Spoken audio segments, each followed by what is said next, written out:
What's up, guys? Jay the Stingray back here again for another WTF review. Today is going to be a good one. This is a movie called My Mom's a Werewolf from 1989.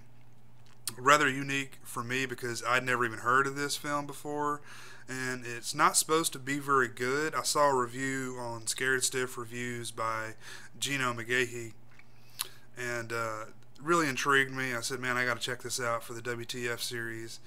And I mean, it's not terrible. I'll start out with that.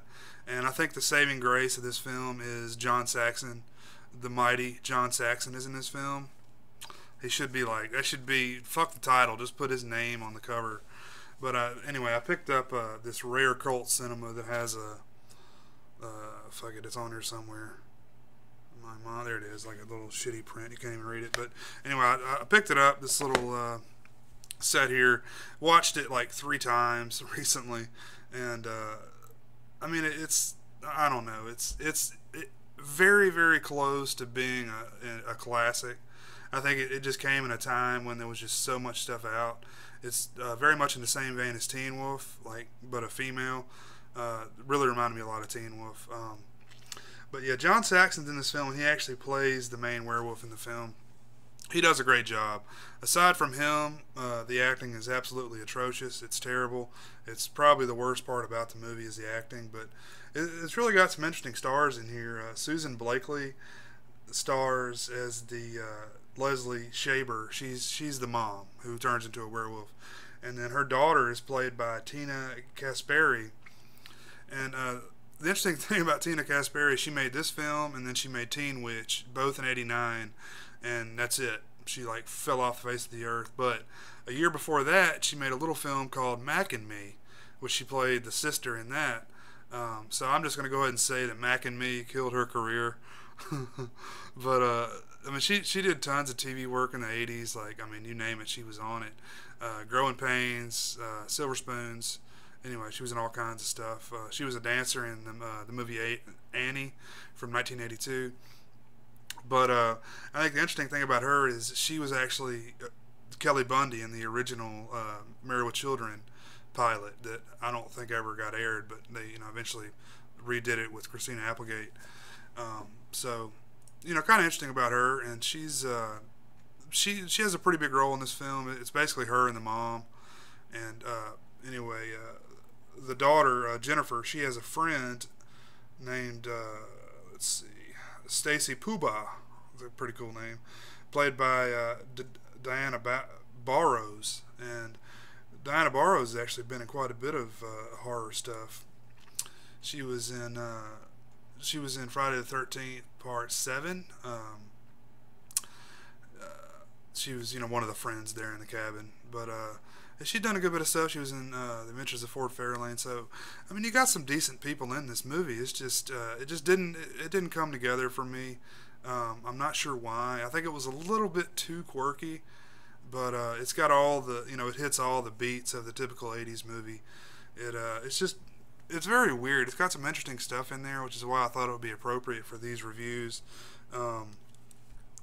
But you basically got a neglected mom played by Susan Blakely. She's neglected. She's got a child that's in high school, doesn't want anything to do with her. Husband doesn't really care. He wants to watch football, and he comes home and falls asleep when she starts talking. And she's like a weird vegetarian. She makes like weird food that nobody wants to eat but her. This is back before that was a big thing. But and then she goes to get a collar for her dog, Marbles, which is a pretty cool name.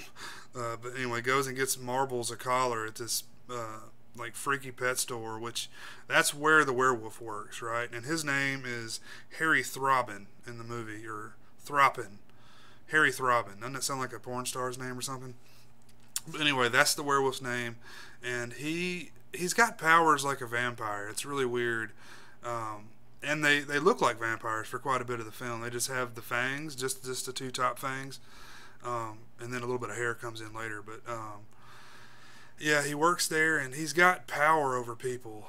So anyway, she goes there, gets her collar, whatever, and then her purse gets stolen. The werewolf goes, gets the purse back, and takes a liking to her, and eventually wants to mate with her, but she doesn't really know what's going on because he, puts her in a trance with his eyes. I don't know. He pulls his glasses up, and his eyes are like a lighter shade brown, and mesmerizing. Well, what the fuck ever. Puts her in a trance and makes people forget things, and basically gets whatever he wants. Very similar to the powers a vampire has.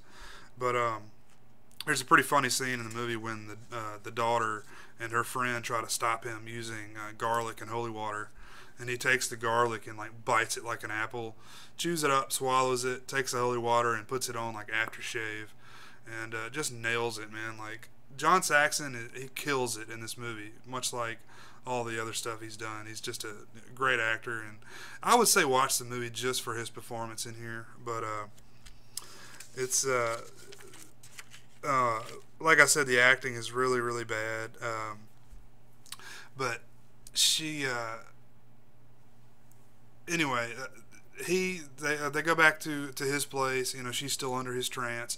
She gets really drunk, and they're about to have sex, but he starts with her toes. He's like kissing her toes, like back before Quentin Tarantino was around, and he's like tearing her toes up, and he bites her toe, and that's when she like kind of wakes up. She's like, "What the hell's going on?" And she gets out of there, and he basically tells her to forget everything, so she doesn't even know that's happened.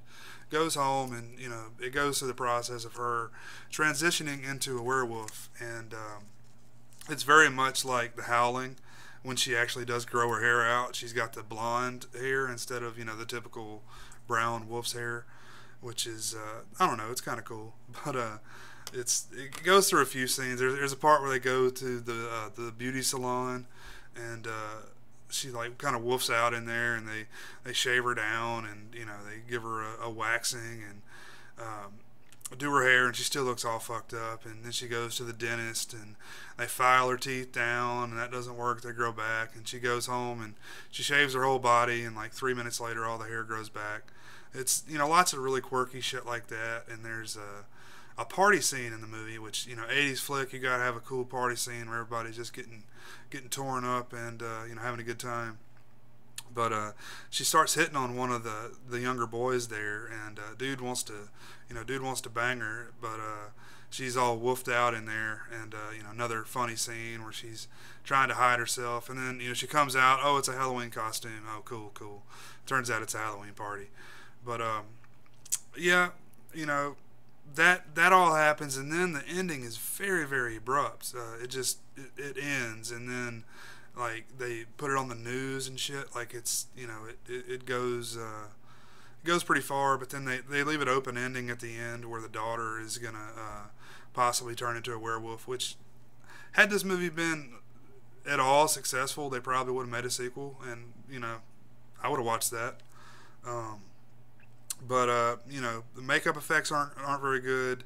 In a day and age when you're used to seeing The Howling and The Werewolf in London, it's just not up to par. Especially 1989 when special effects were getting to where they were almost at their highest point. Just stuff just looked great, and they fall flat in this movie. But yeah, the mom finally transforms into a wolf at the very ending, at the very end of the film, and it doesn't look very great. But one of the funny things I thought about the movie was there's this weird S&M dude who's like one of their neighbors, and he's all into like weird shit, like the chick spanking him and all that regular stuff, and then like somebody's shoe falls off, and he's like, oh, give me that shoe, I want to smell that shoe. Just like, that's fucked up. But they throw him in there, and he's pretty funny. But this is really more of a comedy than a horror. It's very tongue-in-cheek. But one thing I wanted to mention about the friend, Stacy Puba, she's really into horror stuff, and at the very beginning of the film, she drags the sister along with her to a horror convention. I thought it was really interesting to see what was going on there, many years before I ever went to my first horror convention. So that was pretty interesting. But I'd definitely say check this film out for a one-time watch. You probably won't be sorry, but don't expect greatness, and expect a lot of weird, cheesy shit to happen. But anyway, thanks for watching, guys. See you next time. Peace.